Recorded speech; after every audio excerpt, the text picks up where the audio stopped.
I voluntarily paid my baby mama $300 every week for years. The one time I asked for 2 months to get back on my feet, she took me to court, and the judge ordered me to pay just $13 a month. Hello, Reddit I plus here.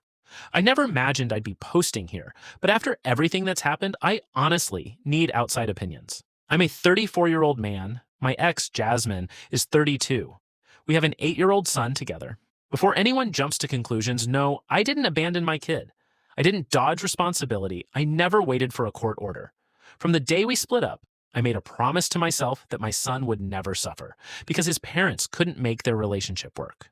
Every Friday, without fail, I sent Jasmine $300, not because a judge ordered me, not because I had to, because I wanted my son to have stability.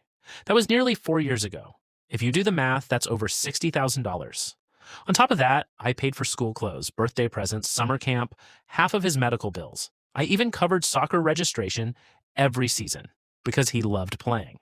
If Jasmine texted saying he needed new shoes, I bought them. If she said he wanted a new bicycle, I ordered it. I never kept score. I figured being a good father wasn't supposed to feel transactional. She always thanked me, or at least she used to. Things changed about a year ago after she started dating someone new. Let's call him Victor. Victor had a lot of opinions about money, despite rarely having any. He constantly posted motivational videos about alpha males while living in Jasmine's apartment and driving her car. Apparently, he also thought I was doing too much. At first I laughed, then Jasmine's attitude slowly shifted. The thank you messages disappeared. Instead, I started getting texts like, "You could afford to send more. Our son deserves better. You should be paying for my rent too since he lives here." I ignored it, until life punched me in the face. The company I'd worked for almost 9 years announced massive layoffs. I survived the cuts. Barely. My salary was reduced by almost 40%. Bonuses disappeared overnight. Overtime vanished. Meanwhile, my landlord raised rent. My truck needed a new transmission. Then my mother had emergency surgery. Within 6 weeks, I burned through nearly every dollar in my savings. For the first time in years, I was drowning. So I called Jasmine. I didn't say I was stopping support. I didn't say I wasn't paying. I simply asked if for 2 months I could send $150 a week instead of $300 while I recovered financially. After those 2 months, I promised I'd return to the regular amount and even make up the difference. I thought she'd understand. Instead, silence. Then she laughed, not a nervous laugh, a cruel one. "You've been lying about your money this whole time." I explained everything. The pay cut, the bills, my mother's surgery. She interrupted me. "Sounds like a you problem." I reminded her I'd voluntarily supported our son for years. Her response still makes my blood boil. "Maybe I should have taken you to court years ago." 3 days later, I was served with child support papers. I couldn't believe it. She wasn't asking for help. She wasn't asking us to work something out.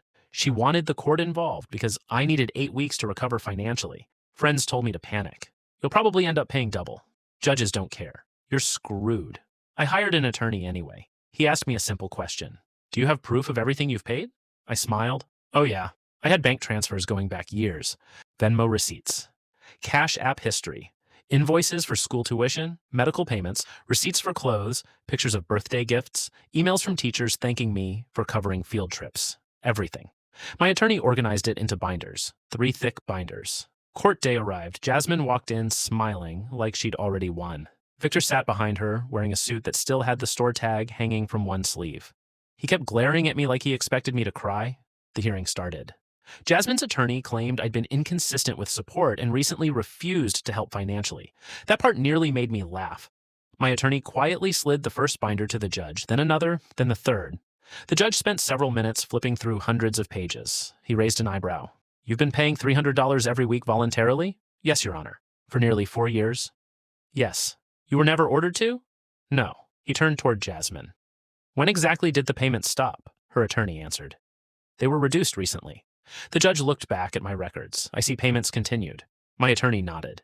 "He temporarily reduced payments to $150 weekly after suffering a documented salary reduction."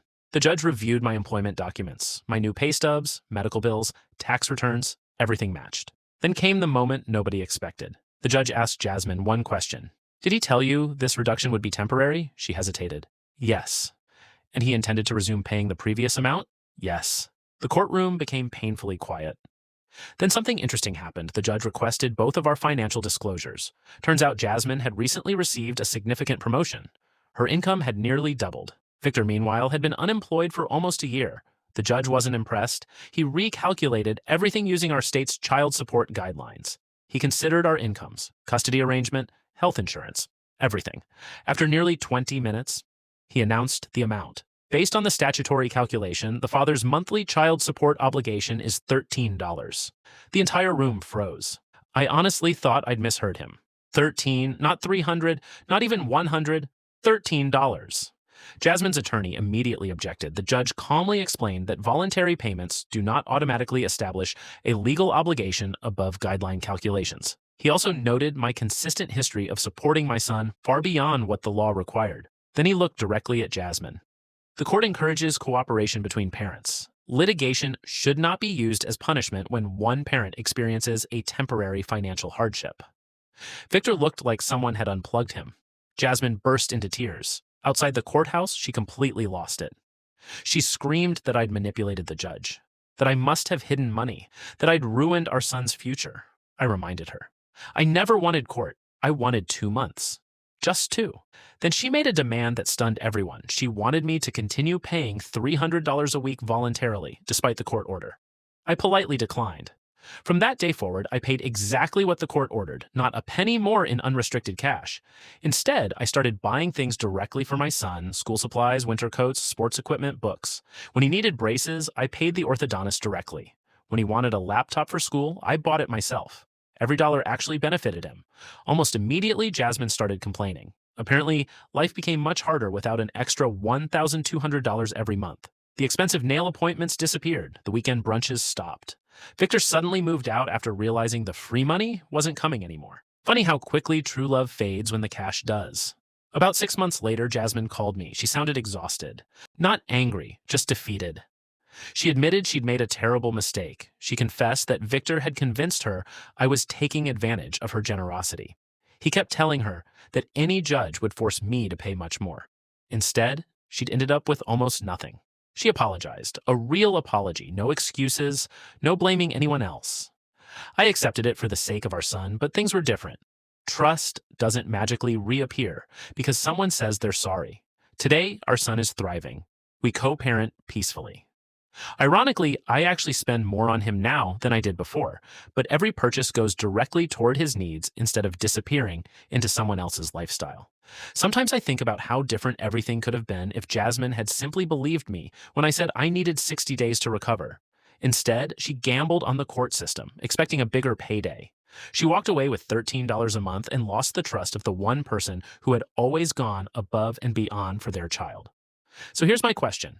Was I wrong for sticking to the court order after she tried to use child support against me? Or should I have continued paying the $300 every week because that's what I'd always done?